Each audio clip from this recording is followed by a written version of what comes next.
अगर इस तरह की चीज़ें होंगी तो निश्चित ही हम मजबूती से क्लेम करेंगे। हम सिवान सदर विधानसभा से चुनाव लड़ेंगे और कांग्रेस पार्टी लड़ेगी और हम जीतने का काम करेंगे। हाँ, माने अगर वह सीटों को अगर अदला बदली अगर करेंगे तो हम भी सीटों को ही करेंगे। हम पूरी ताकत के साथ, पूरी तैयारी के साथ इंडिया गठबंधन के द्वारा कांग्रेस पार्टी की तरफ से या हम लोगों ने शीर्ष नेतृत्व को हम लोग देने का काम करेंगे कि ये अमुक सीटों पर हमारी तैयारी हो सकती है। BA, BCom, BSc, MA, MCom करें विश्व की सबसे बड़ी यूनिवर्सिटी इग्नू से। सॉल्व असाइनमेंट्स और गाइड बुक्स प्राप्त करें। संपर्क करें Mahakal computers, DAV PG college के पास, पंच मंदिरा मोड़ से दाहिने, Siwan. Sanghamitra public school Siwan, CBSE English Medium School 10+2. Admission going on for session from classes nursery to 9th and 12th. Transport facility available.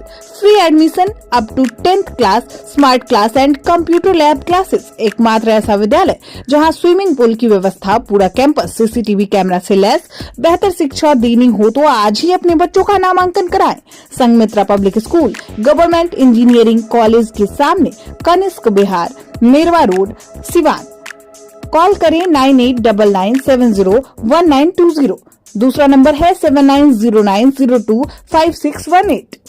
आप शेयर मार्केट में कमाना चाहते हैं लाखों रुपए, तो आज ही ज्वाइन करें पाटलिपुत्रा ट्रेडिंग एकेडमी और सीखिए एक अनुभवी NISF सर्टिफाइड मेंटर से। पता है पाटलिपुत्रा ट्रेडिंग एकेडमी, सिसवन ढाला के पास, श्री साई स्वीट्स के ऊपर, सिवान। अधिक जानकारी के लिए संपर्क करें Siwan branch 9199500779, Patna branch 9523630696। Shining star public school Siwan छात्रों के लिए स्मार्ट क्लासेस, डिजिटल बोर्ड के साथ अनुभवी शिक्षकों के द्वारा सर्वोत्तम शिक्षा, ट्रांसपोर्ट फैसिलिटी, बच्चों को अंग्रेजी बोलने और समझने का अवसर, खेलकूद के साथ छात्रों के शारीरिक मानसिक विकास पर भी विशेष ध्यान, समय समय पर संगीत, कला, नृत्य एवं सांस्कृतिक गतिविधियां। अपने बच्चों का सुनहरा भविष्य बनाना चाहते हैं तो नामांकन कराएं shining star public school, smile शहीद रोड, पानी टंकी के पास, सिवान। कॉल करें 8406000895। वहीं दूसरा नंबर है 8406000897। अब पटना गोरखपुर जाने की जरूरत नहीं। आपके शहर सिवान के कान्हा हॉस्पिटल में आ गए हैं दिल्ली के मशहूर शिशु रोग विशेषज्ञ डॉक्टर अरुण कुमार सिंह। अत्याधुनिक वेंटिलेटर की सुविधा के साथ अति गंभीर एवं मिर्गी की पूर्ण इलाज। डॉक्टर अरुण कुमार सिंह, कान्हा हॉस्पिटल, पकड़ी मोड़, सिटी कार्ट मॉल से सटे उत्तर डॉक्टर विक्रम सिंह चौहान के पास, गौशाला रोड, सिवान। कॉल करें 9693134667। नमस्कार, आप देख रहे हैं ATN लाइव और मैं हूं चंदन। हमारे साथ कुछ राजनीतिक मुद्दों पर बातचीत करने के लिए मौजूद है यहाँ पर कांग्रेस के सिवान के जिलाध्यक्ष सुशील कुमार यादव। सुशील जी, आपका स्वागत है। जी धन्यवाद। सुशील जी, कैसा चल रहा है? अब तो चुनाव को लेकर के आप लोगों ने यहाँ पे तमाम महागठबंधन के नेताओं के साथ बैठकें की, क्या कुछ हुआ इसे? इंडिया गठबंधन की तरफ से आज जिला स्तरीय हम लोगों ने संवाद कार्यक्रम बुलाया था और संवाद कार्यक्रम के माध्यम से हम लोगों ने एक संदेशा देने का जिले के अंदर में काम किया है। हम लोगों ने तमाम प्रखंड अध्यक्षों को और जिले के प्रमुख कुछ कार्यकर्ताओं को बुलाया था और हॉल की कैपेसिटी आप देख रहे हैं, लगभग 250 की 300 की संख्या में हम लोगों ने अरेंजमेंट किया था। 300 करीबन में लोग आया भी है। तो एक ज़िले के अंदर में हम लोगों ने मैसेज देने का काम किया है कि हम सब एक हैं। 6 जो इंडिया गठबंधन के घटक हैं, 6 घटक एक हैं।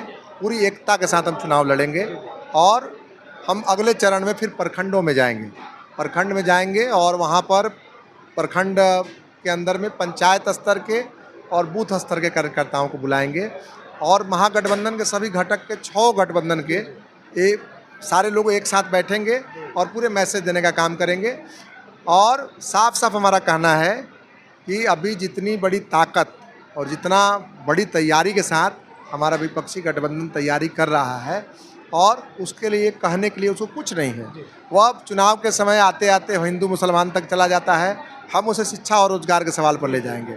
हम उसे ले जाएंगे कि लोकतंत्र के ऊपर में जिस तरीके से लगातार हमले हो रहे हैं, जिस तरह सरकारी कंपनियों को बेचा जा रहा है, जिस तरीके से जो आम जनता जो है वो भ्रष्टाचार से परेशान है, जिस तरीके से दाखिल खारिज नहीं हो पा रहा है, बिना पैसे का लेन देन किए हुए थाने के अंदर में जा रहे हैं, उनका काम नहीं हो रहा है बिना पैसे का लेन देन किए हुए। पूरा यह सरकार आकंठ भ्रष्टाचार में डूबी हुई है, साथ ही साथ अपराध भी पूरी तरह से बढ़ा हुआ है। आप देखिए कि 2 दिन पहले ही अभी फतेहपुर पालनगर के अंदर में आपने खुद भी कवरेज किया था, वहाँ वीरेंद्र प्रसाद जी की हत्या कर दी गई। उसके पहले भी सिवान के अंदर में कई सारी हत्याएं हो गई है और लगातार छिनैती की घटनाएं भी बढ़ी हुई है। तो हमारा कहना है कि नीतीश जी के हाथ में अब पूरा शासन व्यवस्था नहीं है और जो लोकतांत्रिक जो स्वरूप है बिहार का, जिस तरीके से आप सोचिए कि बिहार जैसे राज्य के लिए कितना बड़ा शर्म का बात है कि कोई विपक्ष का नेता आता है यहाँ, उसको अपने छात्रों से बात करने के लिए नहीं दिया जाता है और छात्रों से अगर कोई बात अगर कर लेता है तो उसके ऊपर में केस किया जाता है। राहुल गांधी के ऊपर में केस किया गया, कन्हैया कुमार को सभा करने से रोका गया पटना के अंदर में, सीतामढ़ी के अंदर में जिग्नेश मेवानी को सभा करने से रोका गया। हमारा साफ कहना है कि इंडिया गठबंधन के पूरी ताकत और पूरी तैयारी के साथ हम इस बार चुनाव लड़ेंगे और आज हम लोगों ने एक नया नारा ईजाद किया है कि सिवान इंडिया गठबंधन का नारा है 8 सीट हमारा है। हाँ, 8 सीट हम पूरी ताकत के साथ, पूरी तैयारी के साथ, पूरी सतर्कता के साथ, सावधानी के साथ हम चुनाव लड़ने का काम करेंगे और 8 सीट जीतकर यहाँ सिवान जिले से इंडिया गठबंधन के द्वारा मैसेज देने का काम। कांग्रेस सिवान के कितने सीटों पर चुनाव लड़ेगी? 8 अगर सीट है तो इसमें से कितने सीटों पर लड़ सकते हैं? देखिए, कांग्रेस के हिस्से में अगर आप बात कीजिएगा तो हमारा तो 1 सीट ही हम लड़े थे और 1 सीट हम जीते थे, माने हाँ महाराजगंज, मतलब हमारा 100% स्ट्राइक रेट है। तो निश्चित ही हमारा उस पर दावा और होगा कि वैसी सीटें जो एनडीए गठबंधन पिछली बार जीत गई थी गलती से, तो कहीं ना कहीं से लंबे समय से वह सीट बीजेपी जीतती रही है।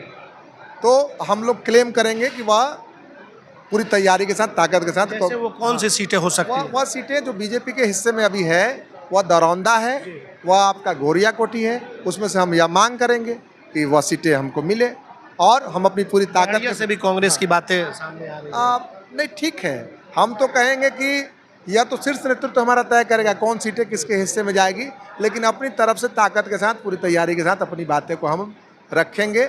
हमारी अभी 21, 22, 23 को सांगठनिक मीटिंग है पटना के अंदर में और सांगठनिक मीटिंग बुलाई गई है पूरी तैयारी को लेके, पूरा कितना अभी तक तैयारी चला है उसको लेकर।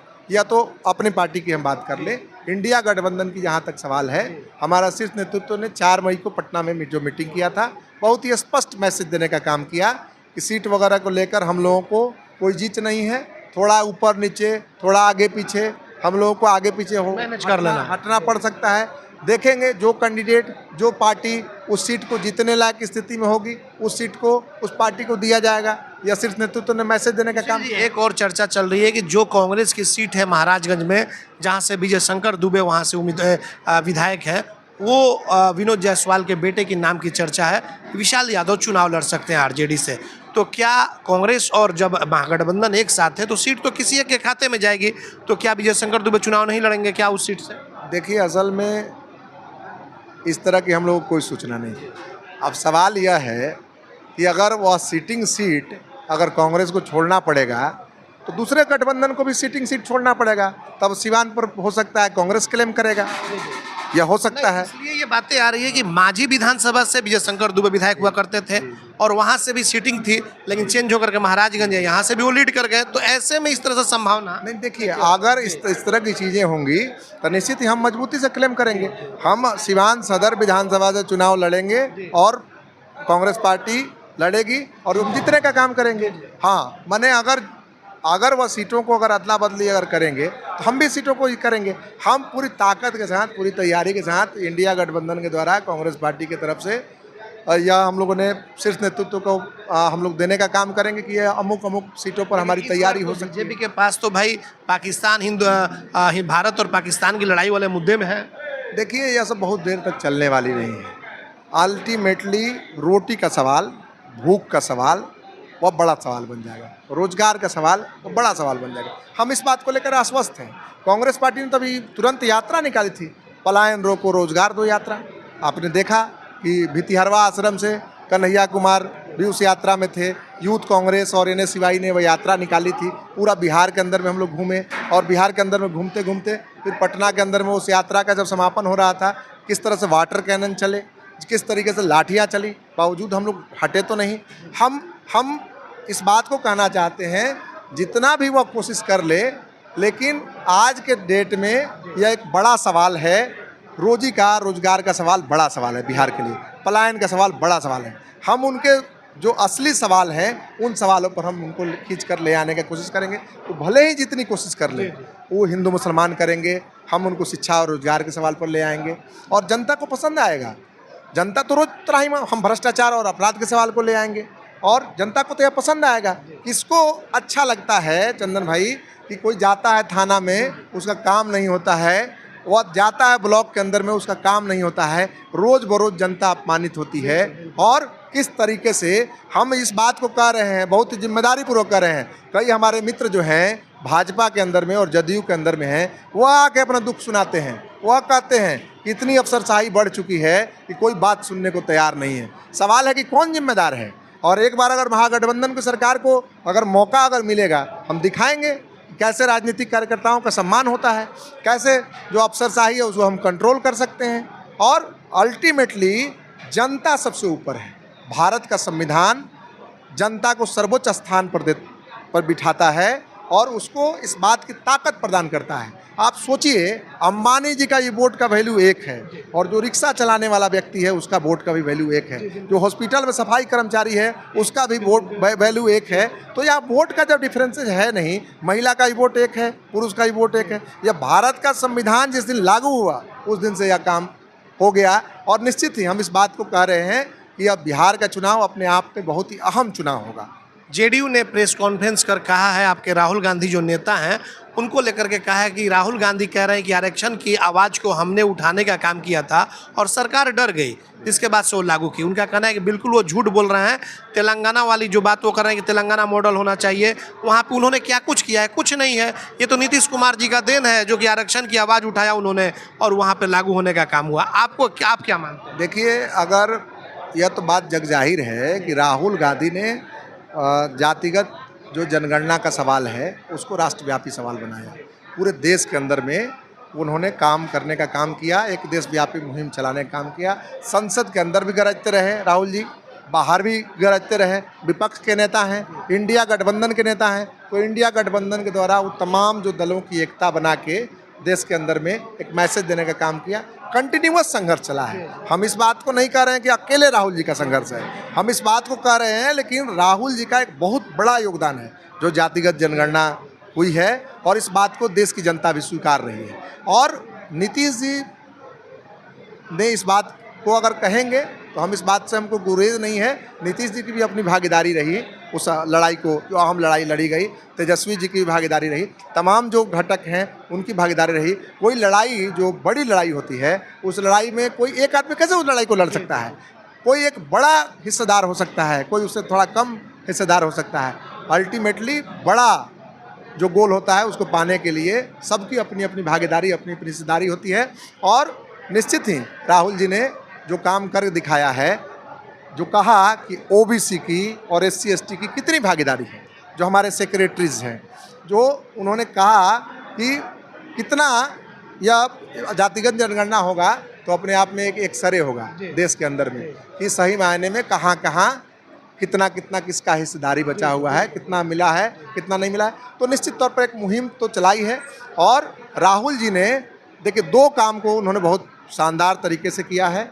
एक तो यह कि पूरी कांग्रेस आज सड़क पर है। आप इस बात को देखिए, जिस तरीके से भारत जोड़ो यात्रा चली, भारत जोड़ो यात्रा में कन्याकुमारी से पैदल चलते हुए, कल्पना कीजिए, वह कश्मीर तक पहुंच गए, श्रीनगर तक पहुंच गए और उसी तरीके से नॉर्थ ईस्ट से चलते चलते मुंबई तक पहुंच गए। और यह कोई साधारण काम तो नहीं है, असाधारण काम है और अपने आप में एक बड़ा कार्यक्रम है। उस समय राहुल जी के बारे में लोग कहा करते थे कि राहुल जी तो वह बड़े घराने में पैदा हुए हैं, प्रधानमंत्री जी के घर में पैदा हुए हैं, तो उतना चल नहीं पाएंगे। राहुल जी ने तो करके दिखाया। और बिहार के अंदर भी राहुल जी को जितना वो वक्त दे रहे हैं और बिहार का चुनाव जितना सीरियस चुनाव है उसको लेकर वह पूरी तैयारी और पूरी तन्मयता के साथ कर रहे हैं, वह हम लोग की पार्टी का भी वो पूरा लाभ मिलेगा, इंडिया गठबंधन का भी पूरा लाभ मिलेगा। निश्चित ही हम इस बात को कहेंगे कि राहुल जी एक बड़े अभियान में वह निकले हुए हैं। वो विपक्ष के नेता हैं, बहुत ही जिम्मेदारी पूर्वक वह लड़ाई को लड़ रहे हैं। जिस तरीके से आप देखिए कि अंबेडकर हॉस्टल में उनको रोका गया। देश के अंदर में यह जो सवाल उठा रहा है बीजेपी और जदयू के लोग, हॉस्टल के अंदर में जाके मीटिंग नहीं करते हैं, आप चलिए दिल्ली विश्वविद्यालय के अंदर में, दिल्ली विश्वविद्यालय में एबीवीपी की मीटिंग होती है कि नहीं होती है। आप चलिए जवाहरलाल नेहरू विश्वविद्यालय के अंदर में, वहाँ पर होती है कि नहीं होती है। हॉस्टलों के अंदर में आप चलिए, बनारस हिंदू यूनिवर्सिटी के अंदर में वहाँ चलिए देखिए, हैदराबाद सेंट्रल यूनिवर्सिटी के अंदर में चलिए। आप जो अलग अलग जो हॉस्टल जिला कल्याण पदाधिकारियों को बनाए गए हैं, देश के अंदर में, पूरा देश के अंदर में एक कानून है, एक संविधान है।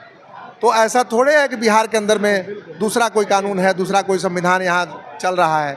हम इस बात को कह रहे हैं कि जेडीयू को लोग असल में इस मामले में बरगलाने का जो पूरा कोशिश कर रहे हैं, वह उनका कहीं कामयाब नहीं होने वाला है।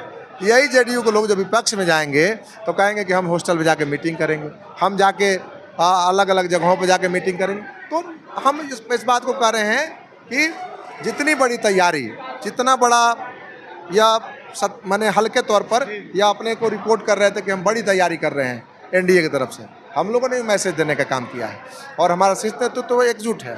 उन्होंने भी मैसेज देने का काम किया है कि सीटों की अदला बदली थोड़ा बहुत हो सकता है, ऊपर नीचे हो सकता है, लेकिन हर हालत में चुनाव जीत के महागठबंधन की सरकार इस बार बनानी है।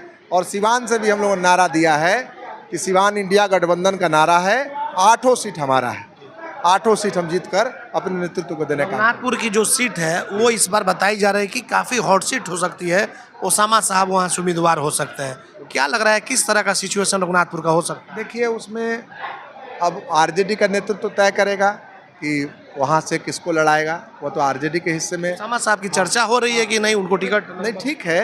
वो जो भी महागठबंधन के जो घटक हैं, जैसे हम कांग्रेस के हिस्से में जो सीटें आएंगी उस पर हम बात कर सकते हैं कि कांग्रेस के हिस्से में जो सीटें आएंगी कौन कैंडिडेट होगा। इस बार जो कांग्रेस की जो सीटें होंगी पूरे बिहार के अंदर में या आगे आने वाले देश के अंदर में जहाँ भी चुनाव होंगे, वहाँ पर कांग्रेस कैंडिडेट को पसीना बहाना पड़ेगा, उनको जाना पड़ेगा। क्योंकि हमारे राष्ट्रीय जो प्रभारी हैं, बिहार के जो प्रभारी हैं कृष्णा अल्लावरू जी ने, उन्होंने साफ साफ कहा कि बारात का जो घोड़ा है और रेस का जो घोड़ा है, रेस के घोड़ा को रेस में लगाया जाएगा, बारात के घोड़ा को बारात में भेजा जाएगा। तो यह बात तो है, कांग्रेस कैंडिडेट जो है वो पसीना बहाना शुरू कर दिए हैं। और हम लोगों ने भी यह कहा है कि जो भी कार्यक्रम है, हमारा कार्यक्रम लगातार चल रहा है। अभी आप देखिए कि महाराजगंज के अंदर में, गोरिया कोठी के अंदर में हमारा लगातार कार्यक्रम चला है। हमारा जिले के अंदर अलग अलग हिस्सों के अंदर में हम इस बात को कह रहे हैं कि दरौली के अंदर में भी, हम जीरादेई के अंदर में भी, हम रघुनाथपुर के अंदर में भी, हम सिवान के अंदर में भी, हम दरौंदा के अंदर में भी, हम बढ़रिया के अंदर में भी पूरी ताकत के साथ हम चुनाव लड़ने का, कांग्रेस के द्वारा हिस्सेदारी करके चुनाव लड़ने का हम काम करेंगे और हम 8 सीटों को जीतने का हम काम करेंगे। हमारे हिस्से में जो सीटें आएंगी उसमें कौन कैंडिडेट होगा हम तय करेंगे। आरजेडी के जो हिस्से में जो सीटें जाएंगी उसका कौन कैंडिडेट होगा वो आरजेडी तय करेगा। उसी तरीके से माले, सीपीआई, सीपीएम, बिहार के अंदर में जो भी सीटें इनको मिलेगी वीआईपी, तो वो लोग तय करेंगे। हाँ, हम कह रहे हैं अपने द्वारा कि जो नेतृत्व का निर्देश है कि जो भी कैंडिडेट आएंगे उनका पूरा ऑलरेडी उनको पसीना कितना उन्होंने बहाया है क्षेत्र के अंदर में, कितना वह जनता के साथ जुड़े हुए हैं। हमारे प्रभारी ने तो साफ साफ कहा है कि जो आदमी जो टिकट किसको चाहिए वह सदाकत आश्रम या दिल्ली दौड़ना नहीं लगाए, वह सीधा जाके क्षेत्र में जनता के बीच में काम करे। और जनता के बीच में लोग काम कर भी रहे हैं और सब जगह हम लोग पूरी ताकत के साथ, पूरी तैयारी के साथ चुनाव लड़ेंगे। चलिए, बिल्कुल सुशील यादव थे जो कि कांग्रेस के सिवान के जिलाध्यक्ष हैं और बिल्कुल अपनी बातों को नाप तोल के रखने का काम किया। इन्होंने कहा है कि हमारा सिर्फ एक मकसद है कि सिवान जिले की जो 8 विधानसभा सीटें हैं उन 8 सीटों पर कैसे महागठबंधन उम्मीदवार की जीत हो और टिकट किसे कितना मिलेगा, कांग्रेस है या फिर आरजेडी है, भाकपा माले या वीआईपी है, उनके नेता तय करेंगे कि कौन कैंडिडेट वहाँ से लड़ेगा। लेकिन इतना तय है, इन्होंने कहा कि 8 सीटों पर हम लोग पूरी तरीके से एकदम वहाँ से उम्मीदवार को जिताने का काम करेंगे। और राहुल गांधी जिस तरीके से दौरा किए उन्हें रोकने का भी काम किया गया। तमाम तरह की बातें जेडीयू जिस तरीके से आरोप लगा रही है, उन्होंने कहा कि बिल्कुल वो लोग गफलत में ना पड़े, आने वाले समय में जब चुनाव होगा तो सब कुछ पता चल जाएगा। तो ऐसे में तमाम लोगों की जो निगाहें हैं वो टिकी हुई हैं बिहार विधानसभा चुनाव पर और देखना होगा कि जो इनका दावा है कि 8 विधानसभा सीट पर महागठबंधन जीतेगी तो वो उस दावे में कितनी सच्चाई है, यह तो जब चुनाव आएगा और जनता जब फैसला देगी, सदन में किसे भेजेगी, उस समय पता चलेगा कि किस सीट पर कौन पार्टी को जिता करके जनता सदन में भेजने का काम करती है। हमारे सहयोगी आशीष के साथ Chandan Kumar, ATN live Siwan. RS gems and jewellers, जहां आपके लिए हॉलमार्क जेवर एक से बढ़कर एक डिजाइनों में उपलब्ध हैं। वहीं लेनी हो गोल्ड, डायमंड या चांदी के जेवर तो आज ही चलें सिर्फ और सिर्फ RS जेम्स एंड ज्वेलर्स। सबसे विश्वसनीय shop, Lal palace, station road, Siwan. Mobile number 9572658649 और 7979869474। एम्स नई दिल्ली व सफदरजंग नई दिल्ली के सीनियर डॉक्टर अब आपके शहर सिवान में। डॉक्टर उमेश, नवजात एवं शिशु रोग विशेषज्ञ, चिकित्सा पदाधिकारी, सदर हॉस्पिटल सिवान। डॉक्टर उमेश जो आपके बच्चों का कर रहे कुशल व बेहतरीन इलाज। सुशीला देवी हॉस्पिटल, डॉक्टर उर्मिला अखौरी के सामने, hospital road, Siwan. Mobile number 9199720654 और 7250722154। Emmanuel Group of Schools affiliated to CBSE 10+2. Admission open from 2025 to 2026. Hurry up! Emmanuel Group of Schools, Siwan. Contact number 7761872900. Contact number 9934407656. Siwan जिले की सबसे लोकप्रिय संस्था chemistry classes by AK Srivastava, Ramrajya मोड़, Siwan. 11th, 12th, CUET, JEE, mains व advance, NEET की तैयारी भी कराई जाती है। बिहार बोर्ड इंटरमीडिएट एग्जाम में हर वर्ष बेहतर रिजल्ट देने वाली संस्था, जहां बोर्ड एग्जाम के अलावा कॉम्पिटिटिव एग्जाम को ध्यान में रखते हुए तैयारी कराई जाती है। कॉल करें 8294695907। फाउंडेशन स्टोन, गांधी मैदान, सिवान। क्लास नर्सरी से 5वीं तक के लिए नामांकन प्रारंभ। कंप्यूटर लैब, खेलकूद के लिए खुला मैदान, शुद्ध पानी, पूरा कैंपस CCTV से लैस। स्मार्ट क्लास की सुविधा उपलब्ध। आज ही नामांकन कराएं। फाउंडेशन स्टोन, गांधी मैदान, सिवान। निदेशक प्रभात चंद्रा, प्राचार्य नीलम राय। कॉल करें 7667967463।